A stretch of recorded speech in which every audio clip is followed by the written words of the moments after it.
नमस्कार। इन खबर में आपका स्वागत है। बिहार में नीतीश कुमार 9वीं बार सीएम पद की शपथ लेंगे।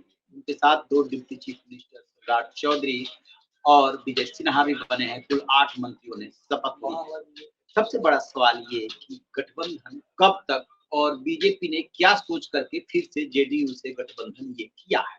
क्योंकि बिहार इकाई के जो बीजेपी के नेता हैं, वो इसके खिलाफ थे। यानी कि सम्राट चौधरी तो खुद इसके धुर विरोधी थे। विजय सिन्हा जब स्पीकर थे, नीतीश कुमार ने किस तरीके से उनको बेइज्जत करने की कोशिश की थी, वो सीन आपको याद होगा। विधानसभा में लखीसराय का एक मामला था, उसको लेकर के बिगड़ गए थे नीतीश कुमार, और जो नहीं करना चाहिए वो उन्होंने स्पीकर को, विजय सिन्हा को कहा था।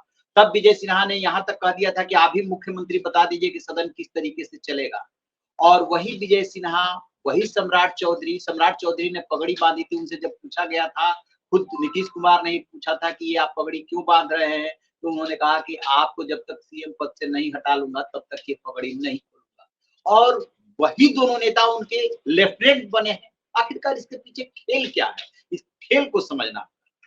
दरअसल बीजेपी का अभी जो टारगेट है, वो टारगेट है किसी तरीके से 2024 का आम चुनाव बम्पर मेजोरिटी से जीतना।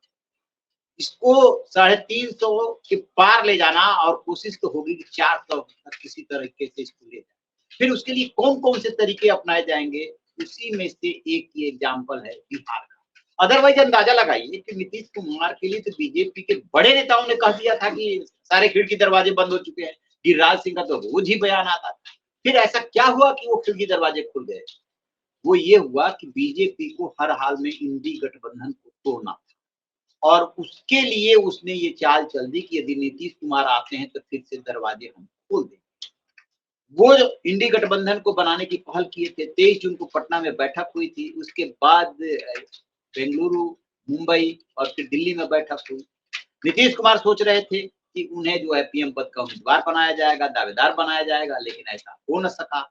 और बीजेपी ये सोच रही थी कि यदि नीतीश कुमार टूटना ही चाहते हैं तो हम क्यों ना उनको टूटने दें। इसमें बीजेपी ने क्या होशियारी बरती, जब तक नीतीश कुमार ने इस्तीफा नहीं दिया तब तक बीजेपी ने समर्थन भी नहीं दिया। क्यों? क्योंकि वो ब्लेम नहीं लेना चाहती थी कि नीतीश कुमार की सरकार को हमने गिराई। वो ये चाहती थी कि साफ-साफ संदेश जाए कि आरजेडी और जेडीयू के झगड़े में ये सरकार गिरी, और उसके बाद हमने समर्थन दिया क्योंकि हम लोकतंत्र के समर्थक। बीजेपी का स्वार्थ ये था कि हमें इंडी गठबंधन के एक मजबूत पिलर को तोड़ना है, या वो टूट रहा है तो उसे और धक्का देना है।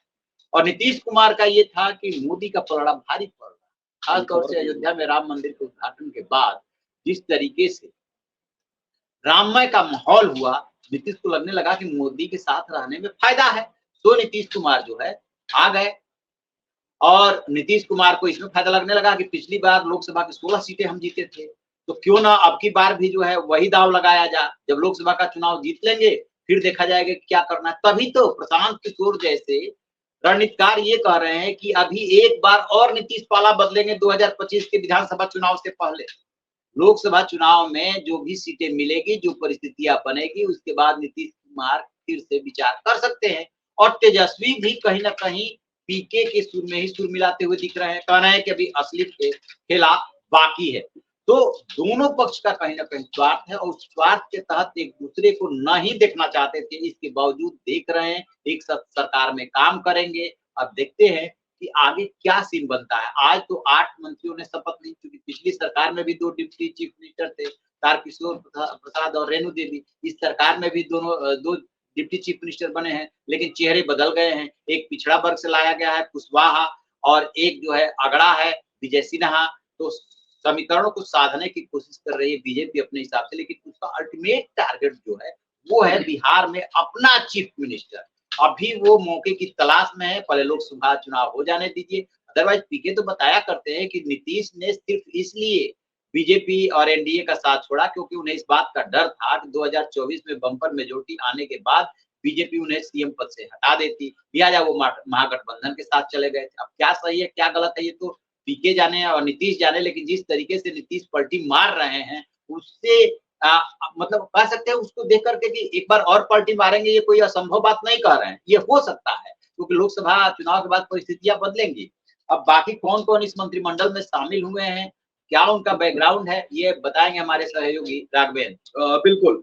देखिए, सबसे पहले जो है नीतीश कुमार ने मुख्यमंत्री पद की शपथ ली और 9वीं बार जो है वो बिहार के सीएम बने और इसके बाद जो है एनडीए के साथ मिलकर वो सरकार चलाएंगे। वहीं इसके बाद बीजेपी के खेमे से सम्राट चौधरी ने डिप्टी सीएम पद की शपथ ली और ये जो है भाजपा बिहार के प्रदेश अध्यक्ष के रूप में रहे हैं। और वहीं इस दौरान जो है इसके बाद विजय सिन्हा जो दूसरे डिप्टी सीएम के रूप में शपथ लिए और विजय सिन्हा जो है विधानसभा में स्पीकर भी थे। इसके बाद जो है नीतीश कुमार के खासम खास काफी करीबी बताए जाते हैं विजय कुमार चौधरी जो है वो शपथ लिए और विजय चौधरी जो है पिछली सरकार में भी मंत्री थे और नीतीश कुमार के बहुत ही करीबी भी बताए जाते हैं। वहीं इसके बाद विजेंद्र प्रसाद यादव ने जो है मंत्री पद की शपथ ली। विजेंद्र प्रसाद यादव जो है जेडीयू के कद्दावर नेता है और सुपौल से 30 साल से लगातार विधायक हैं। 1991 में लालू सरकार में ऊर्जा मंत्री भी रह चुके हैं। वहीं इसके बाद बीजेपी से प्रेम कुमार जो है मंत्री पद की शपथ लिए और 8 बार विधायक रह चुके हैं प्रेम कुमार, वह भाजपा के कोटे से मंत्री बने हैं।